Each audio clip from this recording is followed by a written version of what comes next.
વચનામૃત મોક્ષમાળા શિક્ષા પાઠ 49 વચનામૃતનું પાનું 93. હા, શિક્ષા પાઠ 49 તૃષ્ણાની વિચિત્રતા. તૃષ્ણાની વિચિત્રતા એટલે જીવને જેમ જેમ લાભ થતો જાય તેમ તેમ લોભની વૃદ્ધિ થતી જાય છે. તેનું નામ છે તૃષ્ણાની વિચિત્રતા. એટલે જેમ લાભ થાય તેમ લોભ વધે. આમાં દ્રષ્ટાંતિ પરમ કૃપાળદેવ આ વાતને સમજાવે છે. મનહર છંદ એક ગરીબની વધતી ગયેલી તૃષ્ણા, એક ગરીબની વધતી ગયેલી તૃષ્ણા તે કેવી રીતે વધતી ગઈ તે આમાં સમજાવે છે. એની કુલ 4 ગાથા છે, 8-8 લીટીની. તેમાં પહેલી ગાથામાં પરમ કૃપાલય કહે છે, હતી દીનતાઈ ત્યારે તાકી પટેલાઈ અને મળી પટેલાઈ ત્યારે તાકી છે શેઠાઈને, સાપડી શેઠાઈ ત્યારે તાકી નૃપતાઈ અને આવી મંત્રીતાઈ ત્યારે તાકી નૃપતાઈને, મળી નૃપતાઈ ત્યારે તાકી દેવતાઈ અને દીઠી દેવતાઈ ત્યારે તાકી શંકરાઈને, અહો રાજચંદ્ર માનો માનો શંકરાઈ મળી વધે તૃષ્ણાઈ તોય જાય ન મરાઈને, અહો રાજચંદ્ર માનો માનો શંકરાઈ મળી વધે તૃષ્ણાઈ તોય જાય ન મરાઈને. હતી દીનતાઈ, દીનતા. બ્રહ્મચારીજી વિવેચનમાં લખ્યું છે કે દીનતાનો અધ્યાત્મમાં અર્થ તો લઘુતા, એટલે પોતાને સત્પુરુષનો દાસ માને અને અત્યંત વિનય ધારણ કરે તેનું નામ પારમાર્થિક દ્રષ્ટિએ દીનતા છે. પણ અહીં તો દીનતા એટલે ગરીબાઈ એમ લૌકિક અર્થ છે. એટલે હતી દીનતાઈ ત્યારે તકી પટેલાઈ, એ ગરીબની તૃષ્ણાની વાત કરીએ. એટલે જેની જે ગરીબ દશા છે ત્યારે એને તાકી, એટલે ગરીબ પ્રત્યે, ગરીબ હતો ત્યારે એને એમ થયું કે પટેલ થાઉં છું સારું. તાકી પટેલાઈને, તાકી એટલે બહુ તીવ્ર ઈચ્છા હોય તેને તાકી કહેવાય. વિવેચનમાં એમ કહ્યું, માટે હું કેવો ક્યારે પટેલ થાઉં, એટલે કે પટેલ એટલે ગામનો મુખિયો. એમ એને રાત દાડો વિચાર આવ્યા કરે, માટે તાકી કહેવાય, તીવ્ર ઈચ્છા. હતી દીનતાઈ, ગરીબાઈ હતી ત્યારે તાકી પટેલાઈ, ગરીબાઈ હતી ત્યારે એમ ઈચ્છા થઈ કે ક્યારે પટેલ થાઉં, ગામનો મુખિયો થાઉં. પટેલ પાસે કહેશે પૈસા ન હોય, ખેડૂત હોય, મજૂરી કરે, હાથે કામ કરવું પડે, પણ સાથે લખી જમીન હોય એક સાથે, તેને પાટ કહેવાય. અને તે ઉપરથી પાટીદાર અથવા પટેલ કે પાટીલ કહેવાય છે. પછી જ્યારે પટેલ થયો, માનો કે એને પટેલાઈ મળી ગઈ, એટલે ફરી નવી ઈચ્છા થઈ. કેમ કે જેમ જેમ લાભ થતો જાય તેમ તેમ લોભની વૃદ્ધિ થતી જાય. મળી પટેલાઈ ત્યારે તાકી છે શેઠાઈને. હવે પુણ્યયોગે માનો કે પટેલ થઈ ગયો, ત્યારે શેઠ જેવું તો નથી. એટલે મારે ઘેર પણ નોકર ચાકર હોય એવો હું પણ શેઠ થઉં. ત્યારે એને શેઠ થવાની ઈચ્છા થઈ. શ્રેષ્ઠ ઉપરથી શેઠ શબ્દ બન્યો છે. શેઠને ત્યાં પૈસા હોય, નોકર ચાકર હોય, વગેરે અનેક વૈભવ હોય. એટલે પટેલ ઉપરથી એને હવે શેઠ થવાની ઈચ્છા થઈ.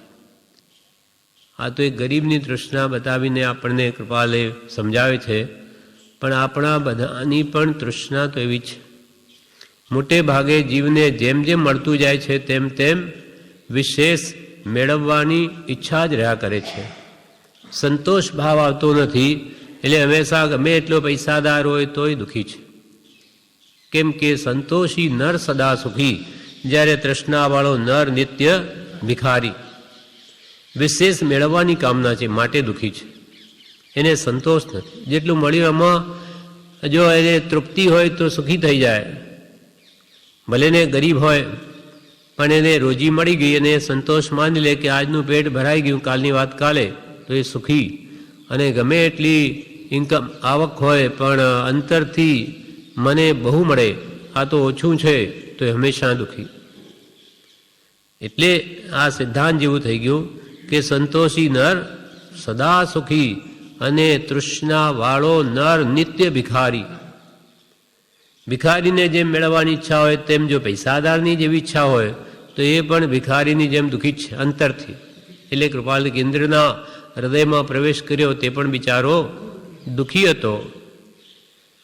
એમ જ્યાં તૃષ્ણા ત્યાં દુઃખ, જ્યાં તૃષ્ણા ત્યાં જન્મ મરણ. જન્મ મરણ કોના છે? જે તૃષ્ણા રાખે છે તેના જન્મ મરણ છે.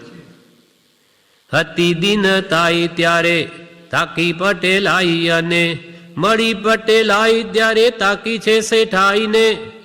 સાંપડી શેઠાઈ ત્યારે તાકી મંત્રીતાઈ, અને આવી મંત્રીતાઈ ત્યારે તાકી નૃપતાઈને. હવે પુણ્યોગ્ય માનો કે શેઠ થઈ ગયો તો હવે મંત્રી થવાની ઈચ્છા થઈ. મંત્રી એટલે રાજ્યની ગુપ્ત વાત જાણે, રહસ્યને જાણે. મંત્રીને પૈસાની સાથે રાજનું માન વગેરે મળે. ઘણા પૈસા થઈ જાય શેઠને અને પછી મોટો થવાની ઈચ્છા થાય, માન મેળવવાની. મને લોકો મોટો કહે એમ શેઠ થયો ત્યારે મંત્રી થવાની ઈચ્છા થઈ, અને એવો થયો તોય પણ તેને સંતોષ થયો નહીં, અને હવે રાજા થવાની ઈચ્છા થઈ કે રાજાને આધીન હું છું, માટે હું રાજા જ બની જાઉં તો કેવું સારું.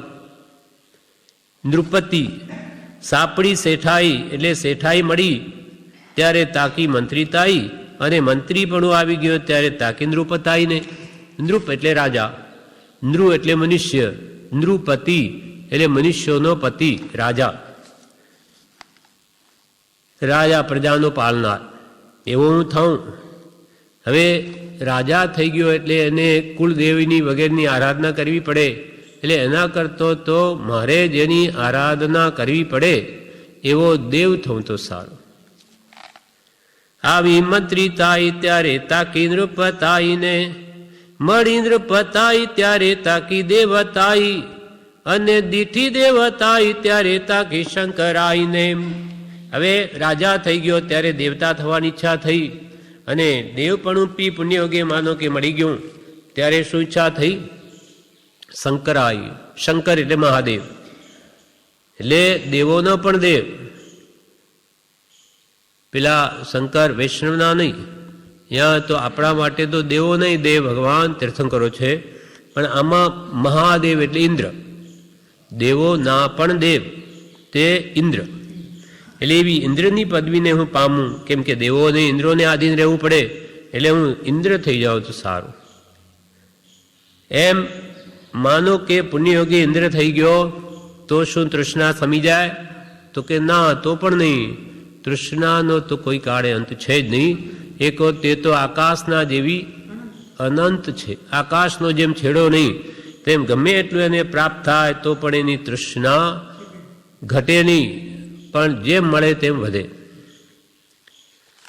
મળી નૃપતાઈ ત્યારે તાકી દેવતાઈ, અને દીઠી દેવતાઈ ત્યારે તાકી શંકરાઈને.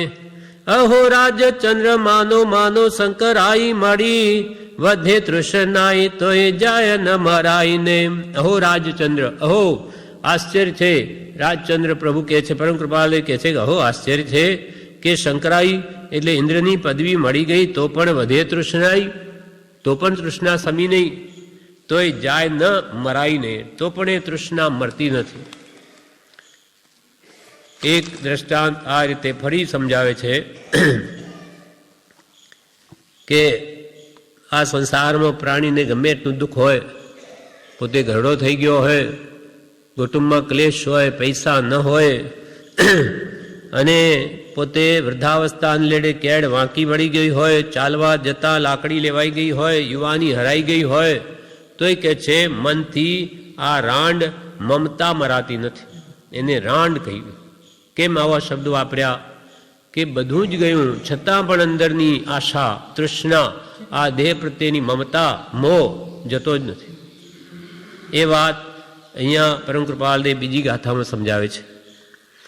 કરો ચલી પડી દાઢી દાચા તણો દાટ વળ્યો, કાળી કેસ પટ્ટી વિશે શ્વેતતા સભાઈ ગઈ, સૂંઘવું સાંભળવું ને દેખવું તે માંડી વાળ્યું, તેમ દાંત આવડી તે ખરી કે ખવાઈ ગઈ, વળી કેડ વાંકી હાડ ગયા અંગ રંગ ગયો, ઉઠવાની આય જતા લાકડી લેવાઈ ગઈ, અરે રાજચંદ્ર એમાં યુવાની હરાઈ પણ, મન નથી ન તોય રાંડ મમતા મરાઈ ગઈ.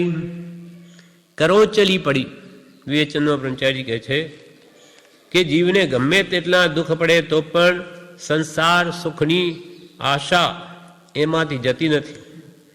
એટલે કે વૃદ્ધાવસ્થામાં શરીર સુકાઈ જાય, ચામડી લબડે, કરોચલીઓ પડી જાય, દાંત પડી જવાથી ગાળમાં ખાડા પડી જાય.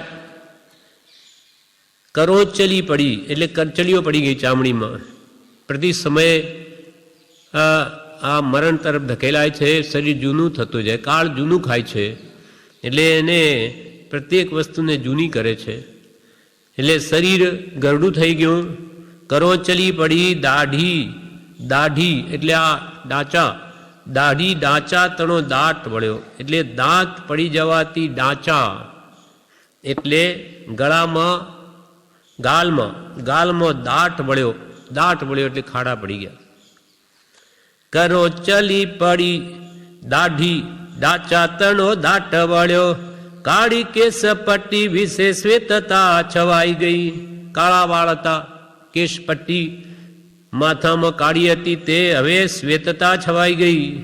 ધીમે ધીમે કરતા આખું માથું ધોળું થઈ ગયું. એટલે વાળ ધોળા થતા ત્યાં બધું માથું ધોળું થઈ ગયું. વળી વૃદ્ધાવસ્થામાં શું થયું? સૂંઘવું, સાંભળવું અને દેખવું તે માંડી વાળ્યું. એટલે બધી ઇન્દ્રિયો શિથિલ થઈ ગઈ. કાને બહેરાશ આવી ગઈ, આંખે ઝાંખપ આવી ગઈ, નાકમાં પણ સુગંધી એટલે શ્વાસ પણ પૂરો લેવાતો નથી, એમ બધી ઇન્દ્રિયોની શક્તિ ઓછી થઈ ગઈ. સૂંઘવું સાંભળવું ને દેખવું તે માંડી વાળ્યું, તેમ દાંત આવલી તે ખરી કે ખવાઈ ગઈ. દાંતની આવડી, આવડી એટલે પંક્તિ, 32 દાંતો, એની પંક્તિ તે ખરી, દાંત ખરી ગયા, પડી ગયા કે ખવાઈ ગયા. એટલે કે દાંત સડીને ખવાઈ જાય, તેથી ચવાય નહીં. મોઢું દાંત વગરનું થઈ ગયું. સૂંઘવું સાંભળવું ને દેખવું તે માંડી વાળ્યું, તેમાં દાંત આવલી તે ખરી કે ખવાઈ ગઈ. વળી કેડ માખી, વળી કેડ કરોડરજ્જુ વાંકી વળી ગઈ, પાછળથી વળી ગયો. કેડ વાંકી હાડ ગયા. હાડ એટલે શરીરનો બાંધો શિથિલ થઈ ગયો, શક્તિ ઘટી ગઈ શરીરની. વળી કેડ વાંકી હાડ ગયા, અંગ રંગ ગયો, અંગની શોભા ગઈ, કાંતિ ગઈ, કેમ કે હવે વૃદ્ધાવસ્થા આવી ગઈ. વળી કેડ વાંકી હાડ ગયા, અંગ રંગ ગયો, ઉઠવાની આય જતા લાકડી લેવાઈ ગઈ. હવે ઉઠવું હોય તો ટેકો જોઈએ, લાકડીના ટેકે ઊભો થઈ શકે એવું થઈ ગયું. અને ટટાર બેસાય નહીં, પગ પણ દુખે,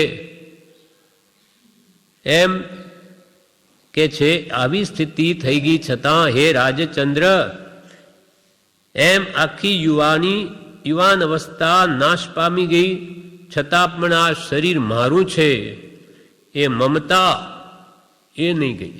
શરીર એટલે શરીરમાંની શક્તિ ગઈ, યુવાની નાશ પામી ગઈ, છતાં પણ મમત ભાવ દેહ તેજ હું એનો નાશ નહીં પામ્યો. કેમ કે અનાદિનો ગાઢ દેહાધ્યાસ છે, એકદમ જાય એવો નથી. એટલા માટે વારંવાર હું સહજ આત્મ સ્વરૂપ છું, આ શરીર તે મારું નથી એ ભાવ ઘણા કાળે જેમ છે તેમ અંદર ઉતરશે. એટલે પ્રતિ સમયે સહજાત્મ સ્વરૂપ પરમ ગુરુ, સહજ આત્મ સ્વરૂપ છું હું, શુદ્ધ આત્મ સ્વરૂપ પરમ ગુરુ જેવું, પંચ પરમેષ્ઠી જેવું મારું સ્વરૂપ છે. એ વારંવાર ધ્યાનમાં લે તો એ સંસ્કારો દ્રઢ થાય અને દેહાધ્યાસ તૂટે. અને છૂટે દેહાધ્યાસ તો નહીં કરતા તું કર્મ, નહીં ભોગતા તું તેહનો, એ જ ધર્મનો મર્મ. આ રહસ્ય છે ધર્મનું. કેમ કે દેહાધ્યાસ નહીં જાય ત્યાં સુધી આત્મામાં આત્મબુદ્ધિ થાય નહીં, અને આત્મામાં આત્મબુદ્ધિ ન થાય તો આત્મજ્ઞાન ન થાય, અને આત્મજ્ઞાન ન થાય તો સંસારનો નાશ જ ન થાય. અથવા કેવળ જ્ઞાન ન થાય, અને કેવળ જ્ઞાન ન થાય તો મોક્ષ ક્યાંથી મળે? એમ દેહાધ્યાસ છોડવો જોઈએ. દેહમાં આત્મબુદ્ધિ એ સંસારનું મૂળ છે. બીજા દેહો તણુ બીજ, આ દેહે આત્મભાવના, વિદેહ મુક્તિનું બીજ આત્મામાં આત્મભાવના. પૂજ્યપાદ સ્વામીએ સમાજ સતંગમાં કહ્યું, આત્મામાં આત્મબુદ્ધિ જેમ છે તેમ નિજમાં નિજ બુદ્ધિ અને પરમાં પર બુદ્ધિ થવી જોઈએ. પરમાં નિજ બુદ્ધિ તો સંસાર વધે, નિજમાં નિજ બુદ્ધિ સંસારનો નાશ. દેહ પર છે એમાં પર બુદ્ધિ કરે તો એકદમ એ સત્પુરુષની આજ્ઞામાં છે, એની માન્યતા સાચી છે. એટલે કૃપાલ કે અરે રાજચંદ્ર, અરે રાજચંદ્ર, એમાં યુવાની હરાઈ પણ મનથી ન તોય રાંડ મમતા મરાઈ ગઈ. અરે રાજચંદ્ર, એમ યુવાની જુવાનીનો નાશ થઈ ગયો, પણ મનથી તોય રાંડ મમતા ન મરાઈ. મમતાનો નાશ નહીં થયો, તુચ્છ કહ્યું એને. કેમ આવો શબ્દ વાપરવો પડ્યો? કે આટલા બધા તને દુઃખ છે, તો ખરી રીતે જીવન પણ નથી જીવી શકતો, ખાઈ શકતો નથી, બધા દુઃખ છે, તો પણ કે શરીર મારું.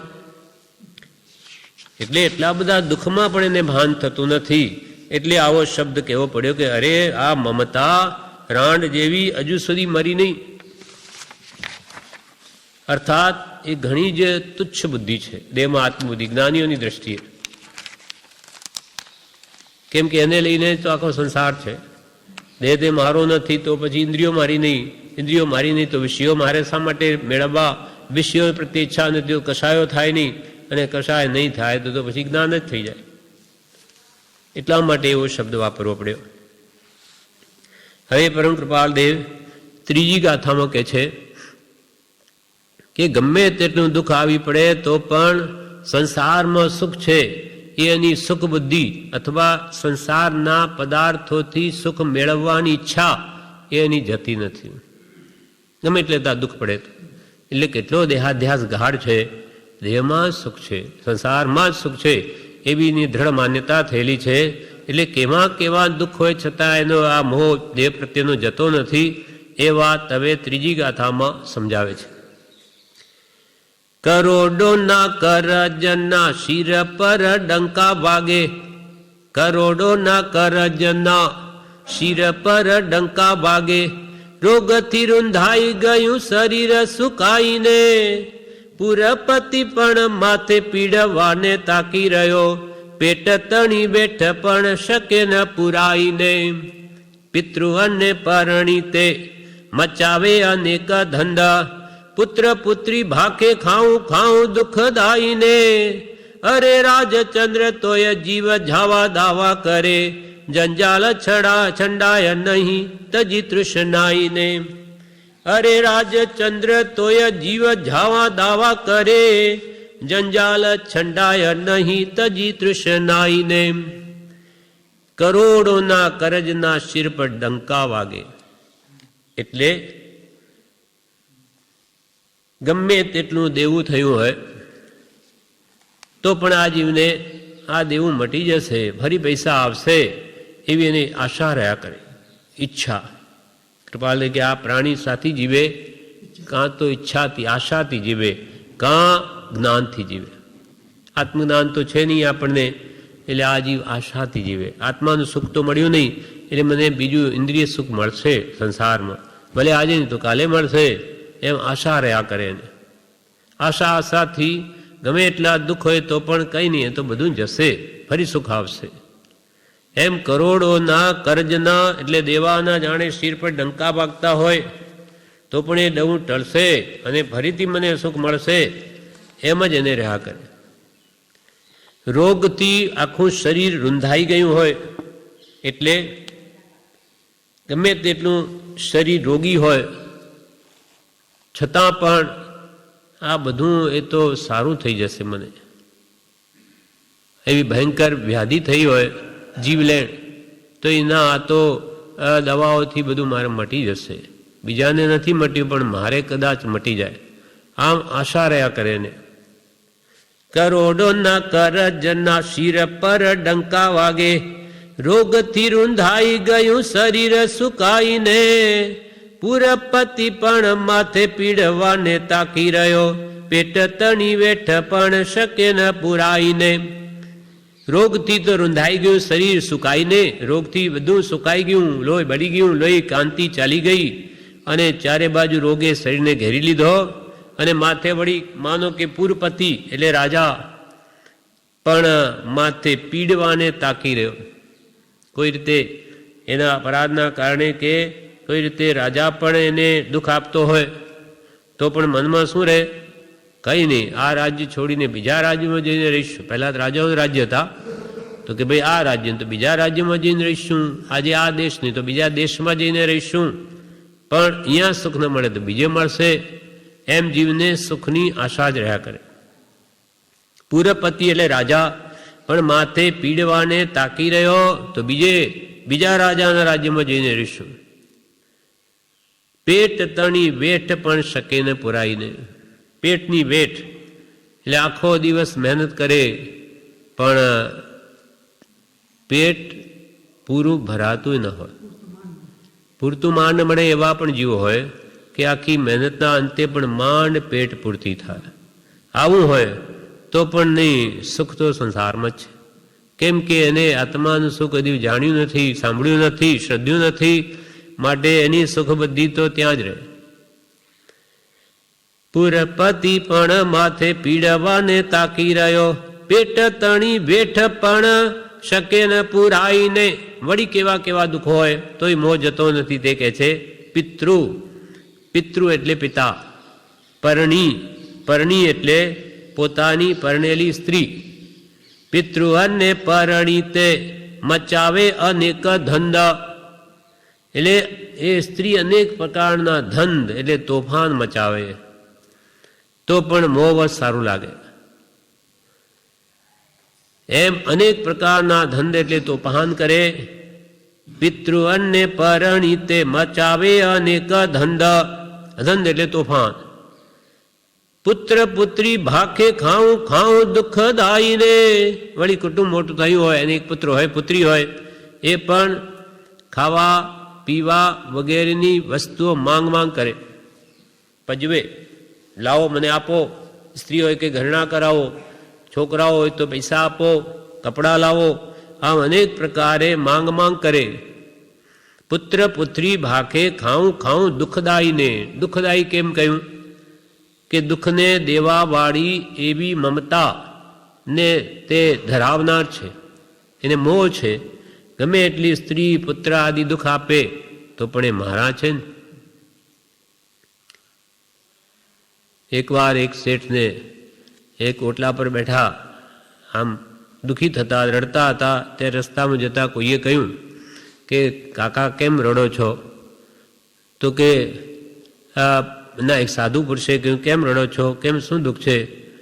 તો કે મારા પુત્રે મને લાત મારી દીધી. તમારા પુત્રે લાત મારી? તો કે ચાલો આપણી સાથે આવી જાઓ, એટલે કે દીક્ષા લઈ લો, છોડી દો ઘર. ત્યારે શું કહે શેઠ કાકા, શું કહે કે તમે તમારે રસ્તે પડો, તમને કોણે કહ્યું છે પંચાયત કરવાની? છોકરા અમારા છે તો મારે, એ તો કોઈ દિવસ મારે પણ ખરા. એમ આ જીવને મોહ એવો ગાંડો છે, મારે છે તોય કે મારા છે ને, મારા છે તો મારે, ન હોય તો ક્યાંથી મારે? એમ આ મોહ આંધળો છે. એમ પુત્ર પુત્રી ભાકે ખાઉં દુઃખદાયીને. એટલે પજવે, ઘરમાં પૈસા નથી, તે સમજે નહીં, પણ માંગ જ કરે. અરે રાજચંદ્ર તોય જીવ ઝાવા દાવા કરે, જંજાલ છંડાય નહીં તજી તૃષ્ણાઈને. અરે રાજચંદ્ર, પરમ કૃપાલદેવ કહે છે કે અરે આશ્ચર્ય છે, તોય જીવ ઝાવા દાવા કરે. એટલે આવું દુઃખ ઘરમાં હોવા છતાં પણ આ ઘરનો હું માલિક છું, હું આ સ્ત્રીનો પતિ છું, બાપ છું આ છોકરાઓનું, આ બધા કુટુંબને હું પાળું છું, હું મોટો છું ઘરમાં વગેરે ઝાઝા દાવા કરે. આવા દુઃખ વેઠે છતાં હું કેવો મોટો છું, આ બધો ઘરમાં તો મારો અધિકાર ચાલે, બધા દુઃખ આપે તોય ગમે. આ બધું વિવેચનમાં લખ્યું છે, બ્રહ્મચારીજી બધું આ કર્યું છે વિવેચન, કે આવા દુઃખ છતાં પણ હું પતિ છું, બાપ છું, કુટુંબ પાળું છું, મોટો છું, એમ ઝાઝા દાવા કરે પણ મોટાઈ મૂકે નહીં. એ શું મોટાઈ, ચારે બાજુ તો દુઃખી છું, એમાં શું મોટાઈ કરું? તો પણ નહીં, આ કુટુંબ છે મારું છે, આ ઘર મારું, સ્ત્રી મારી, એમ જીવને રહ્યા કરે. એટલે આટલી બધી જંજાલથી દુઃખી થતો હોય તો પણ કુટુંબ વધારવાની તૃષ્ણા વગેરે ઘટે નહીં. એટલે છોકરા પણ ડોસા ડોસી હોય ત્યારે તો ભાવ ન પૂછે, પરંતુ પછી મરી જાય ત્યારે લોકમાં સારું દેખાડવા કાણ કાઢે. કાણ કાઢે, કાણ કાઢે એટલે શું? એટલે મરી ગયા પછી પેલે બધાને બોલાવે, સગાવાલાને, હા 13મું જે કંઈ આ 12મું કે 13મું આ જમાડે બધાને. એટલે ત્યારે વખાણ કરે કે આવા હતા તેવા હતા, પણ જીવે ત્યારે સંભાળ પણ ન લે. એવો આ કાળ છે. મરી ગયા પછી ફોટો બનાવે, આ બધું છે ને અમારા પિતાની જ કૃપા છે, પણ જીવે ત્યારે ભાવ ન પૂછે. આવી સ્થિતિ હોવા છતાં પણ એને તેમાં મોહ છે. તો પણ આ સંસારમાં સુખ છે એની બુદ્ધિ ખસતી નથી. કરોડો ના કરજ ના સિર પર ડંકા વાગે, રોગથી રૂંધાઈ ગયું શરીર સુકાઈને, પુરપતિ માથે પીડવાને તાકી રહ્યો, પેઠ તણી વેઠ પણ શકે ન પુરાઈને. પિતૃ અન્ને પરણીતે મચાવે અનેક ધંધા, પુત્ર પુત્રી ભાકે ખાઉં ખાઉં દુઃખદાયીને. અરે રાજચંદ્ર તોય જીવ ઝાવા દાવા કરે, જંજાલ છંડાય નહીં તજી તૃષ્ણાઈને. આવા દુઃખ હોવા છતાં કે આ જંજાલને છોડીને મારા આત્માનું કલ્યાણ કરી લઉં, એવું નથી થતું. જંજાલ છંડાય નહીં તજી તૃષ્ણાઈને, છતાં કે ભાઈ આમાં શું તૃષ્ણા રાખું, ઈચ્છા રાખું સુખની, સુખ છે જ નહીં. તો પણ જંજાલ આ જગતની છોડાતી નથી. એટલે કૃપાલ કે જિંદગી ટૂંકી છે અને જંજાલ લાંબી છે, માટે જંજાલ ટૂંકી કર તો સુખરૂપે જિંદગી લાંબી લાગશે. પણ એનો મોહ ત્યાં જ પડ્યો રહે. આ મારું કુટુંબ, એને સુખી કરવું, એમ એને સુખી કરવામાં પોતે કેટલું બધું દુઃખ વેઠીને મરી જાય, પોતાના આત્માનું હિત ન કરે અને પોતે ક્યાંય જઈને પડ્યો હોય, અને એને સુખી તો એ ન કરી શકે, કેમ કે કોઈને સુખી કે દુઃખી એ તો એના પુણ્ય પ્રમાણે થાય છે. પણ એનો આ મોહ દયા છે, દયા જાણે એ સુખી થાય, તું સુખી શું કરે? તું જ કરી શકતો હોય તો પછી બધાને કર ને. કોઈ કોઈને સુખી કરી શકતું નથી, દુઃખી કરી શકતું નથી. સૌ જીવ પોતાના કર્મના આધીન બધા સુખ દુઃખ ભોગવે છે.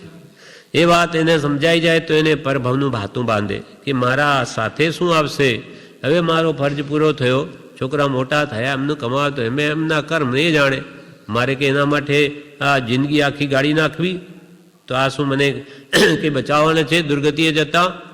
પણ એવો ભાવ કેમ નથી ઉપજતો કે સત્પુરુષનું શરણ લીધું નથી, એના ઉપદેશને વારંવાર વિચારતો નથી, તો વાત સમજાઈ જાય. એટલે આપણે અક્કલ આવે, સમજ આવે, એના માટે આ પરમ કૃપાલદેવે કાવ્ય લખ્યું કે કોઈ રીતે આ જીવને બોધ થાય, સમજે. હવે છેલ્લી ચોથી ગાથામાં કે છે, હવે મરણની છેલ્લી ઘડીએ પડ્યો હોય ત્યારે પણ તૃષ્ણાવાન જીવને કેવા ભાવ રહે છે અંત સમયે, તેનું વર્ણન કૃપાળુ દેવ આ છેલ્લી ગાથામાં કરે છે. થઈ ક્ષીણ નાડી, એટલે નાડી હવે બરાબર ચાલતી નથી, જવાની તૈયારી છે, ઉપર કે નીચે જ્યાં જવાની, પણ અહીંયાથી આ દેહ છોડવાની તૈયારી છે. થઈ ક્ષીણ નાડી અવાચક જેવો રહ્યો પડી. અવાચક, જવાન બંધ થઈ ગઈ, બોલાતું નથી. થઈ ક્ષીણ નાડી અવાચક જેવો રહ્યો પડી. જીવન દીપક પામ્યો કેવલ ઝંખાઈને. છેલ્લી સે પડ્યો ભાડી, ભાઈએ ત્યાં એમાં ભાખ્યું. હવે ટાઢી માટી થાય તો ઠીક ભાઈને. હાથને હલાવી ત્યાં તો ખીજી બુઢે સૂચવ્યું એ. બોલ્યા વિના બેસ બાળ તારી ચતુરાઈને. અરે રાજચંદ્ર દેખો દેખો આશા પાસ કેવો. જતા ગઈ નહીં ડોસે મમતા મરાઈને. અરે રાજચંદ્ર દેખો દેખો આશા પાસ કેવો. જતા ગઈ નહીં ડોસે મમતા મરાઈને. થઈ ક્ષીણ નાડી. છેલ્લે દિવસે શું થાય તે કહે છે કે હવે મરણની ઘડીની વાત છે. મરણ વખતે નાડી ક્ષીણ થઈ ગઈ, અવાચક જેવો રહ્યો પડી, બોલાતું નથી, જવાન બંધ થઈ ગઈ. જીવન દીપક પામ્યો કેવળ ઝંખાઈને. જીવન દીપક એટલે આયુષ્યરૂપી દીવો હવે કેવળ ઝાંખો પડી ગયો. જેમ લાંટેન હોય એમાં તેલ નહીં જેવું રહ્યું હોય તો હવે દીવો ધીમે ધીમે રોશની પૂરી થવા આવતી હોય, હવે કે ભાઈ એનું જીવન હવે પૂરું થવા આવ્યું. એટલે જીવન રૂપી દીપક એટલે આયુષ્યરૂપી દીવો જાણે કેવળ ઝાંખો પડી ગયો, હમણાં બંધ થઈ જશે. જાણે આ સ્લેટ પૂરું થાય દીવો તરત બંધ થઈ જાય લાંટેન, તેમાં હવે આ જવાના ક્રમમાં છે, હવે થોડો જ વખત રહ્યો. થઈ ક્ષીણ નાડી અવાચક જેવો રહ્યો પડી. જીવન દીપક પામ્યો કેવળ ઝંખાઈને. છેલ્લી ઈસે પડ્યો ભાડી, ભાઈએ ત્યાં એમ ભાખ્યું. પોતાના ભાઈને એમ થયું કે ભાઈની હવે છેલ્લી સ્થિતિ છે, દુઃખ ભોગવી રહ્યા છે, બહુ પીડા બહુ છે મૃત્યુની. એટલે સહેજે એમના મોઢાથી એમ નીકળી ગયું કે હવે ભાઈને ની ટાઢી માટી થાય તો સારું. ટાઢી માટી એટલે જીવ દેહમાંથી નીકળી જાય ત્યારે શરીર ઠંડુ પડી જાય, કેમ કે તેજસ વર્ગણા ગઈ શરીરમાંથી, એટલે શરીર ઠંડુ પડી જાય, એટલે માટી જેવું થઈ જાય. માટી ઠંડી હોય અને માટીમાં નિર્જીવ થાય તેમ એ પણ નિર્જીવ થઈ જાય. એટલે એમ મગમાં કહ્યું કે હવે ભાઈની ટાઢી માટી થાય તો સારું. અર્થાત આ દેહમાંથી હવે આત્મા નીકળી જાય તો સારું, કેમ કે ભાઈ બહુ દુઃખી થાય છે, આ મરણની વેદના ભોગવે, એટલે છૂટી જાય તો સુખી થાય. એવા ભાવે એમને કહ્યું. છેલ્લી ઈસે પડ્યો એટલે છેલ્લી સ્થિતિ જોઈને. છેલ્લી ઈસે પડ્યો ભાડી, ભાઈએ ત્યાં એમાં ભાખ્યું. હવે ટાઢી માટી થાય તો ઠીક ભાઈને. હવે આ ડોસાએ સાંભળીને શું કહ્યું? બોલાતું તો નથી, એટલે હાથના ઈશારાથી કહ્યું. હાથને હલાવીને રીસે ભરાઈ, ખીજીને બોલ્યા. બોલે તો શું? ઈશારાથી શું કહ્યું? ખીજીને મોઢું બગાડીને, અરે બોલ્યા વિના બેસ, તારા ડાપણને બાળી મૂક, તું મને શું મરવાનું કહે? હાથને હલાવી ત્યાં તો ખીજી બુઢે સૂચવ્યું એ. બોલ્યા વિના બેસ બાળ તારી ચતુરાઈને. હાથને હલાવીને ખીજીને બુઢે એમ સૂચવ્યું કે બોલ્યા વિના બેસ બાળ, તારી ચતુરાઈને ડાપણ કરે અને મને તું મરવાનું કહે? હવે આવી ભયંકર સ્થિતિ છે, બધા પ્રકારે દુઃખ છે, શરીર કામ કરતું નથી, વેદનાઓ છે, બોલાતું નથી, છતાં પણ એને રે કે નહીં હજુ તો હું જીવું, હજુ જીવતો રહું. તારી ચતુરાઈને બાળી નાખ. બાળ એટલે બાળી નાખ, એટલે આવું બોલમાં. આ બધું એમ કેમ થાય? તો કે સત્પુરુષનો જો આશ્રય ન હોય, એને પહેલાથી વિચારીને દે તો માટી જેવો જ છે, એ તો જળ છે, એમ જળ ચેતન વિવેક પહેલા ન કર્યો હોય તો આવી સ્થિતિ થાય. માટે સત્પુરુષનું શરણ લઈ દેહથી આત્મા ભિન્ન છે દેહાદિતિ ભિન્ન આત્મા, ઉપયોગી સદા વિનાશ, એમ જાણે સદગુરુ ઉપદેશથી રે કહ્યું જ્ઞાન તેનું નામ ખાસ. ભાષ્યો દેહાધ્યાસથી આત્મા દેહ સમાન, પણ તે બંને ભિન્ન છે. પ્રગટ લક્ષણે મહાન. જ્ઞાન લક્ષણ આત્માનું, જળ લક્ષણ દેહનું. દેહ મરી ગયો એટલે કંઈ જાણી શકે નહીં, બોલી શકે નહીં, અને જાણ કરે, જો કરે તે આત્મા. એમ બંનેના પ્રગટ લક્ષણ જુદા છે. અથવા જેમ અસીને મ્યાન, તલવારને મ્યાન કેમ જુદી છે? આપણને ખોખું જ દેખાય મ્યાન, પણ એના અંદર તલવાર છે. તેમાં દેહમાં આત્મા છે. દૂધ અને પાણી એક હોય તો આપણને દૂધ દેખાય, પણ એમાં પાણી છે. તેમ દેહમાં આત્મા છે. એ વાત પહેલાંથી વિચારીને દ્રઢ કરી હોય, લીધી હોય, તો મરણ વખતે આવા ભાવ નહીં થાય કે ભાઈ એ તો મારા ભલા માટે કે છે, એનો આશય શું છે એ સમજો. એને કંઈ મારી નાખવાનો ભાવ છે, અને મરવાનું છે ને દેહ કોનો છે? મારો છે જ નહીં. એ ભાવ થઈ ગયો તેનો જન્મ સફળ થઈ જાય. છૂટે દેહાધ્યાસ તો કર્મનો તું કરતા પણ નથી, અને કરતા નથી તો ભોગતા પણ નથી. એ ધર્મનો મર્મ, ધર્મનું રહસ્ય ચા છે. એટલે આપણે પણ ધર્મ એટલે આત્મ સ્વભાવ પામવો હોય તો આ દેહાધ્યાસ તો મોડે વહેલે છોડવો જ પડશે. દેહ પ્રત્યેની મમતા, મારાપણું એ કાઢીએ જ છૂટકો છે. પ્રભુ આજે ભલે લાખ વર્ષ પછી દેહમાં આત્મબુદ્ધિ તો છોડવી જ પડશે, અને આત્મામાં જ આત્મબુદ્ધિ કરવી પડશે. હાથને હલાવી ત્યાં તો ખીજી બુઢે સૂચવ્યું, બોલ્યા વિના બેસ બાળ તારી ચતુરાઈને. આવું જોઈ વિચારીને પરમ કૃપાલુ કે છે, અરે રાજ્ય ચંદ્ર દેખો દેખો, આશા પાસ કેવો, જતા ગઈ નહીં ડોસે મમતા મરાઈને. અરે રાજચંદ્ર પરમ કૃપાલુ કે છે કે દેખો દેખો, કે આવી મરવાની સ્થિતિ, મળી મરણની અણીએ રહેલો છતાં પણ આશાનો પાસ એટલે જાળ, આશારૂપી જાળમાં ફસાયેલા વ્યક્તિની સ્થિતિ તો દેખો.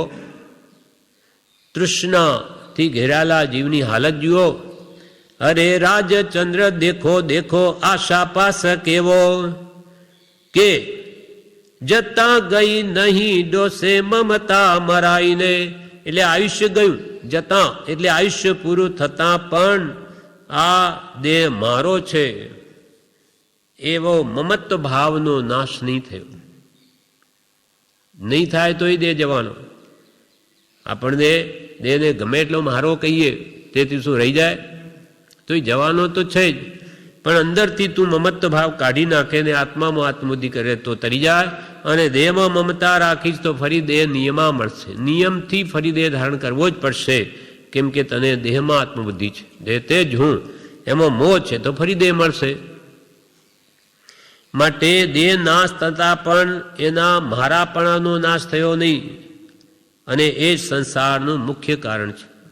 દેહમાં મૂર્છા અથવા દેહમાં આત્મબુદ્ધિ એ સર્વ સંસારનું મૂળ અથવા મિથ્યાત્વનું મૂળ છે.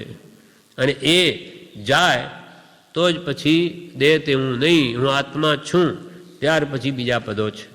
પછી હું નિત્ય છું, હું કર્મનો કરતા વિભાવે અને સ્વભાવે, એટલે આવ્યા સ્વભાવમાં આવે સ્વભાવનો કરતા, અને જેવો કરતા તેવો ભોગતા. અને પાંચું પદ મોક્ષપદ છે. સર્વ કર્મોથી મુકાય છે, અને મુકાવાના ઉપાય પણ છે. જો ન મુકાતું હોય તો કોઈ જીવ સિદ્ધત્વને પામે નહીં, પણ પામ્યા છે, પામે છે ને પામશે. માટે સિદ્ધત્વનો જે સાચો ઉપાય નિર્મમત્વ ભાવ છે, મમતાથી બંધાય છે. નિર્મમ જીવ મુકાય, યા તે ગાઢ પ્રયત્ન સે નિર્મમ કરો ઉપાય. ઇષ્ટોપદેશમાં પણ પૂજ્યપાદ સ્વામીએ જ કહ્યું, મારાપણાથી મમતા જ મૂર્છા પરિગ્રહ. મારું છે આ અહમ ભાવ, મમત્વ ભાવ નિવૃત્ત થવાને અર્થે જ્ઞાની પુરુષોએ છ પદની દેશના પ્રકાશ હું ને મારાપણું કઢાવવું છે, એમને બીજું કંઈ કઢાવવું નથી. જ્યાં છે ત્યાં રહો, પણ દેહ તે હું નહીં, અને દેહ સ્ત્રી પુત્રાદિ મારા નથી, પણ શુદ્ધ ચૈતન્ય સ્વરૂપ અવિનાશી એવો હું આત્મા છું. એમ આત્મભાવના કરતા રાગ દ્વેષનો ક્ષય થાય, અને રાગ દ્વેષનો ક્ષય થાય કેવળ જ્ઞાન થાય. આત્મભાવના ભાવતા જીવ રહે, કેવળ જ્ઞાન રહે. એટલે આપણો મોહ મમત્વ ભાવ નાશ પામે એના માટેનો આ ઉપદેશ છે. દ્રષ્ટાંતિ કૃપાલુ આ વાતને કોઈ રીતે જીવ સમજે એમ અનેક પ્રકારે દ્રષ્ટાંતોથી આ કાવ્યમાં વાત સમજાવી છે. એ આપણા ભલા માટે. એમને તો મોહ ગયો જ છે, આપણો પણ જાય કોઈ રીતે જીવ સમજે. આ નિષ્કારણ કરુણાનું ફળ છે. આ પ્રમાણે આ પાઠ પૂરો થયો. તૃષ્ણાની વિચિત્રતા એનું નામ હતું કે કેવી વિચિત્ર તૃષ્ણા છે, એટલું બધું દુઃખ હોવા છતાં જાય નહીં, છતાં એ આશા એમાંથી જતી નથી. એટલે આ પ્રમાણે આ તૃષ્ણાની વિચિત્રતાનો મોક્ષમાળાનો પાઠ પૂરો થયો. હવે પ્રવેશિકામાં પણ તૃષ્ણાની વિચિત્રતાનો પાઠ છે, 2 પાઠ છે એના, એ આપણે આવતીકાલે લઈશું.